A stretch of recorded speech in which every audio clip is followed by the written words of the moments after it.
So her husband knew that he had COVID and he chose to go to work every single day. And the wife is like, that is irresponsible. Totally irresponsible. You remember this? So on Thursdays, we ask you guys to hit us up and say, are there Bert Show storylines that you guys never got closure on?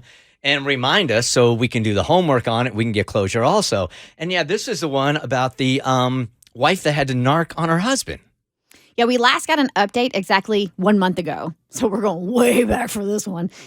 On January 24th, 22. Her husband tested positive for COVID after being exposed by a friend of his. He was asymptomatic with no symptoms. She told him that he needed to stay home from work until he was all better and test negative. He said absolutely not. He's paid hourly, insisted they couldn't afford to lose a single day of pay. He thought COVID had been overblown since the beginning. He thinks it's nothing worse than a common cold. She decided to send his boss an email. He was very honest about the entire situation. She asked his boss to be sympathetic to how desperate her husband felt to collect a full paycheck. Then she humbly asked if there was any way he can send her husband home for a proper period of quarantine, if there was any way it could be done in a way that would not affect his paycheck. Her husband went to work that day. She didn't hear back from his boss. Nearly the entire day went by, and it didn't seem like anything had happened. So she emailed his boss again. He wrote back, and his response was just, I did, thanks. Later that evening, her husband came home, and it seems as though nothing had happened. He was still acting completely normal. She asked him, how was your day? He said, fine, why? Then she asked if he had seen or spoken to his manager at all. He said that he had seen him briefly, but didn't speak to him. He was obviously confused as why she was asking at this point. She was angry that it seemed that not only did my husband not care that he was putting other people at risk, but also his boss didn't care. She blew up at her husband and told him that she had emailed his boss. He was furious. Her husband said that hospitals are calling COVID-positive staff members back to work as long as they don't have symptoms, and if doctors and nurses can return, then so can he. He told her he didn't want to hear anything else about it, or else he would leave and not come back until the entire damn virus is history. So what happened since? Wow. Okay. Ooh. Buckle in. All right. Hi, Bert Show. Hi. Yes, I can confirm that his boss did receive the email I sent, and he did intentionally choose to ignore it.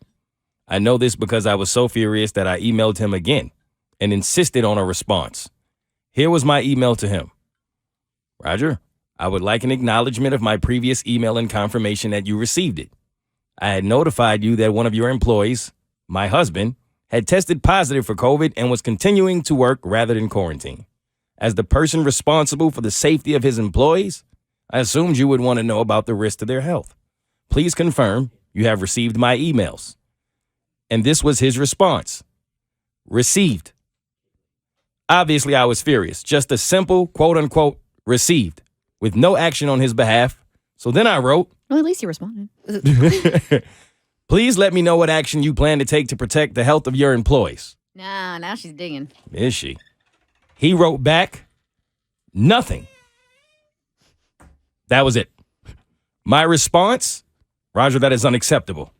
My husband tested positive for COVID, likely after being exposed at work under your watch. Now you are allowing him to continue to work and expose others? It is irresponsible and dangerous for you to allow him to work and not notify those who may have been exposed. The proper policy would be to insist your employees quarantine until they receive a negative test while you continue to pay them. Any employee who was in close contact with a positive employee should also do the same. His response. Okay, there's a few words in this one. I have a business to run. I do not have time to worry about the petty concerns of my employees' spouses. Oof. If you are Petty. If you are unhappy with the work conditions that your husband must endure, I suggest you handle it at home and make decisions for your own family. I will not take company time or personal time acknowledging emails from those who got no input in our operations. If this annoying behavior continues, I will have no choice but to end your husband's employment. Oh. I would tread very carefully moving forward. Roger. Roger must not have said anything to my husband because he did not call or come home angry at me. As far as I know, my husband is not aware of this exchange at all.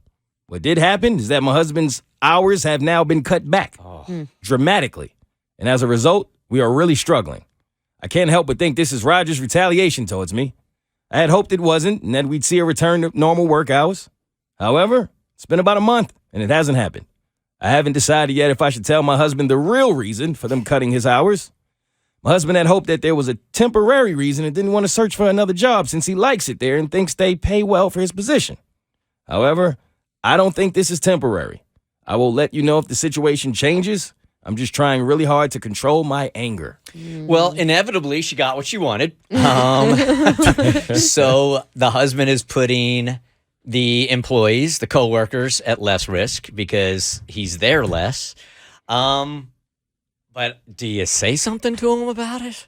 I wouldn't bring it up. What I good would. would it do? I would even apologize to the boss. Be like, I'm sorry for inserting myself. Yeah. And see if that recovers the hours that he's missing out on. Because, I mean, she was wrong. He should have spoke for himself. He's way past the quarantine period. So her being like, "What are you going to do going forward?" That's not your business. Yeah, she did what she thought was right in the beginning by sending the email, and the boss chose to do with that email as he pleased with his company and his employees. At that point in time, she should have bowed out. But at some point, when his hours are cut so much and they don't have any cash, and he starts looking for another job, does she tell him then why? I think that's one of those things you just kind of keep to yourself. You think keep yourself no matter what? Yep. That's it? I'd say Never bring it up. Yeah. Take this one to your death. Yeah, you might as well not bring this one up. Yeah, It's let it not go. going to do any good. Let It's it not going go. to change anything. No. Big ol' L. No, it's a huge L. All right. The Bert Show.